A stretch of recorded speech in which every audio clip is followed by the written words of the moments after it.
جب آگ کھا جائے تو پھر لکڑی کو لکڑی نہیں کہا جاتا، راکھ کہا جاتا ہے، کوئلہ کہا جاتا ہے، اس کی اصل باقی یعنی اسے کھائی جاتی ہے۔ تو حضور علیہ الصلوۃ والسلام فرمانے لگے جس طرح آگ لکڑی کو کھا جاتی ہے، فرمایا اسی طرح حسد نیکیوں کو کھا جاتا ہے، نیکیاں رہتی نہیں۔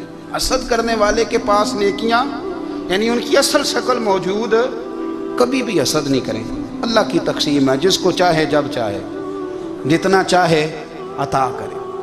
اور چوتھی بات میرے بھائی، کبھی بھی بغض نہ پیدا کریں۔ بغض والے لوگ بے سکون رہتے ہیں۔ بہت ساری کمزوریاں ہمارے اندر ہوتی ہیں نا، پھر اللہ ہماری روزی تو نہیں نہ بند فرماتا، یہ تو نہیں کہتا کہ زمین سے نکل جاؤ۔